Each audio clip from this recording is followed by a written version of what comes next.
My name is Savannah Blake. I'm 28 years old, and I learned a long time ago that silence can cut deeper than words ever could. The last time my family celebrated my birthday, I was 19.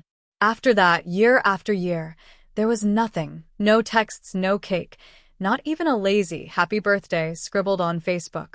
At first, I told myself they were busy. Then, I convinced myself I didn't care. But the truth was every year it hurt a little more, like watching candles being blown out in a house that was never mine. I gave them everything. I babysat when my sister wanted freedom. I covered bills when Dad's excuses started wearing thin. I took Mom to appointments when she insisted no one else had the time. And every single year, when my day came, there was only silence on the radio. They either forgot or, worse, they remembered and chose to ignore it. Both felt poisonous. But this year, everything changed. I wasn't 19 anymore, crying into cheap grocery store wine in a shoebox apartment. I was 28, with a bonus big enough to change my life. So instead of waiting for a text that would never come, I wrote one check, a down payment on a lake house. My lake house. The kind of place with glass walls that caught the sunrise and a dock that stretched into the water like a promise. On the morning of my birthday, I didn't wait for a single call. I posted 3 photos, me standing on the dock, the keys in my hand, and the reflection of the sky in the wide glass windows. The caption read, "Birthday gift to myself." By noon, my phone lit up in a way it hadn't in 9 years. 37 missed calls, 6 voicemails, 1 text from my sister. "Please pick up the phone. We need to talk." But I wasn't finished. Not even close. The first voicemail was from Mom, her voice dripping with syrupy sweetness, pretending she hadn't spent years telling me birthdays were childish after 18. "Savannah, honey, we just saw your post. That house is wow. Call us back, okay? We want to celebrate with you." Celebrate. The word tasted bitter. 9 years of silence, and now they suddenly remembered what that word meant. The next voicemail was from Dad, his tone already sharpened with entitlement. "Savannah, where did you get the money for that place? Don't do anything stupid. Call me back before you regret it." But it was my sister's text that made me laugh. Not the forced concern. Not the sudden interest. The desperation behind it. "Please pick up the phone. We need to talk." We. Not her. Not me. We. By evening, I was sitting on the dock with my bare feet in the water, a glass of wine in my hand, watching the sun bleed orange across the horizon. My phone buzzed again. This time, it was a video call from my sister. I let it ring until it stopped. Seconds later, another message came through. "How could you buy something like that without telling us? Do you have any idea what people will think?" And that was it. That one sentence told me everything I needed to know. She didn't care about me. She didn't care about 9 years of forgotten candles. She cared about appearances, about what the neighbors might whisper, about how my success made her mediocrity impossible to ignore. I typed one sentence back. "It wasn't for you to know or for you to share." Then I locked my phone, leaned back against the dock, and let the silence settle into every hollow space they had left inside me. But I knew it wasn't over. Not yet. The next morning, I woke to pounding at my gate. At first, I thought it was the delivery man bringing furniture for the new house. But when I peeked through the blinds, my stomach tightened. There they were. My parents. My sister. Even her husband. Faces flushed. Arms crossed. Looking as if they were the ones who had been wronged. "Savannah." Mom shouted from the driveway. "Open the door. This is ridiculous. We're family." Family. That word again, thrown like a stone through glass. Where was family when I blew out candles alone year after year? Where was it when I begged for help with college bills and they told me to be more like your sister? I didn't move. I let them pound. Let them stand there in their sudden urgency and stew in it. Then my phone lit up with another text from Dad. "We're outside. We're not leaving until you let us in." Finally, after 20 minutes of their noise echoing through the trees, I opened the second-story window and leaned out, calm as the lake behind me. "You forgot me for 9 years," I said, my voice steady. "I guess I forgot to invite you in." The silence that followed was beautiful. My sister's husband shifted awkwardly, muttering something under his breath about the neighbors watching. The calls did not stop. By evening, my phone showed more than 80 missed calls, and the voicemails kept flooding in. At first, they were furious. Then they turned pleading. After that, they sounded desperate. One message from my brother came through, his voice breaking as he spoke. "Savannah, you are tearing this family apart. Just answer, okay?" I leaned back in my chair and watched the sun disappear behind the lake, its golden light rippling across the water. The peace in front of me was beyond value, and no apology, whether sincere or false, could ever purchase it again. Then a message came from my mother. Fine. "If you will not answer, we will come back with a lawyer. That house was supposed to be ours." Ours? That one word nearly made me laugh. For years, I belonged to them only when it served their convenience. I was the quiet, obedient daughter, easy to ignore because there were never consequences. Yet the moment money or property entered the conversation, suddenly I was family again. I opened my laptop and pulled up the deed. There it was in bold print. Savannah Carter. My name. The ink was dry, the purchase complete. That house was not theirs. It was not shared. It was not open for discussion. That night, as the moon climbed into the sky, I typed one sentence and pressed publish. Family does not forget you for nearly a decade. Family does not remember you only when there is something to take. Today, I choose myself, and I will keep choosing myself. Within hours, my phone began buzzing again, but this time the messages were not from family. They came from old friends, co-workers, even strangers who understood exactly what I had left unsaid. Their words poured in. Proud of you. Brave. Inspiring. For the first time in years, I felt seen. Truly seen. Then my sister texted again. Please, Savannah, let's talk. We will make it right. I stared at the screen for a long moment, then powered my phone off. The silence felt like freedom. The next morning, violent pounding shook the lake house door. Angry voices pushed through the wood. Savannah, open up. My mother's voice cut through sharply, the same commanding tone she had used when I was a teenager, back when obedience was expected and questions were not allowed. I stayed still. I let the pounding fade into the quiet of the house. A few minutes later, my sister's voice joined in, high and frantic. Please, we just need to talk. You do not understand what you are doing. But I did. I understood perfectly. For years, they had left me to spend my birthdays alone, excusing it with weak apologies or, worse, silence. They celebrated one another with lavish parties, birthday cakes, and family vacations while I disappeared into the background. Now they wanted to be heard. Now they wanted acknowledgement. Now they wanted to matter.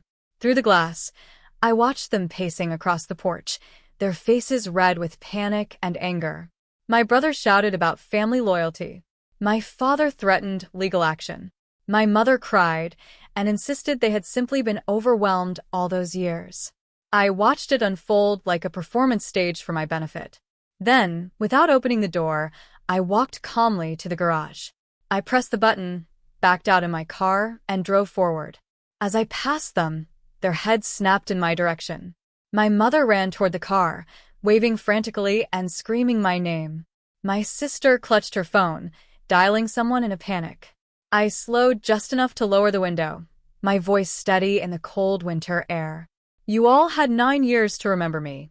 9 years to show up. Today, I remember myself. Goodbye. Then I rolled the window up and pressed the accelerator, leaving their voices behind me. The road ahead felt like the first real birthday gift I had ever been given. That evening, I returned to the lake house beneath a sky painted in violet and gold. The soft sound of water brushing against the shore was the only thing I could hear. No fists against the door. No endless calls. Only silence. Inside, I opened a bottle of wine and settled near the fireplace. My phone lay on the table, lighting up every few minutes. Calls, texts, voicemails, one after another. I did not bother listening. I already knew what they would say. Savannah, you are overreacting. Family does not abandon family. You are selfish. Selfish? No. For once, I was free. I scrolled back to the post I had made earlier. The lake house glowed beneath soft lights in the photo, and beneath it, the caption read, "Birthday gift to myself." Thousands of likes and comments had poured in. Strangers cheered me on, reminding me that I had never been invisible. Their validation was not the point, but I would not pretend it was not satisfying. Then there was a knock at the door. Not pounding, not shouting, just a soft, uncertain tap. My sister's voice came through, quiet and trembling. "Please, can we come in?" We will make it right this time. "I promise." I stared at the door. For a moment, I almost stood. Habit pulled at me, urging me to forgive, to bend, to offer them another chance. Then I remembered. 9 birthdays. 9 years of silence. 9 years of proof. I turned back to the fire, raised my glass, and whispered into the flames. "Some doors stay closed." My phone lit up again. Another call. I reached over, pressed the side button, and shut it off. The house fell silent. My heart remained steady. For the first time in years, I was celebrating not with them, but for myself. My sister snapped at him to be quiet. Mom looked as though she might collapse, and Dad's jaw locked so hard I could almost hear his teeth grinding from upstairs. "Savannah, stop being so dramatic," Mom finally shouted. "That house is far too large for you to live in by yourself. We can help you take care of it. It's what's best for everyone." There it was, the truth at last. Not love, not guilt. Control. I smiled. "Then you should start learning how to handle disappointment, because this house doesn't carry your name." Then I shut the window. That evening, I sat alone on the deck facing the water, watching moonlight spill across the surface like brushed silver. My phone vibrated again. Dozens of unread messages lit up the screen. A family group chat that had been dead for years had suddenly come alive. My sister, "Savannah, please. Don't be cruel. We only want to celebrate with you." Mom, "We made mistakes, but you can't hold on to resentment forever. Let us in." Dad, "We're not leaving until we talk. Open the door." I let the screen go dark and set the phone face down beside me. Their words no longer pulled at me the way they once had. They sounded empty now, hollow and weightless, like cheap coins tossed into a fountain in the hope of buying back what they had wasted. Then my phone rang again. It was my boss. "Savannah," he said warmly, "did you see my email? Your project just brought in a major client. Your bonus is confirmed. 6 figures are already in your account." A quiet laugh escaped me, and I shook my head at the timing. There I was, finally seeing how quickly money and success could draw in the same people who once ignored me. My so-called family was rattling my gate, while the people who had truly believed in me, the people I had chosen, were the ones celebrating what I had built.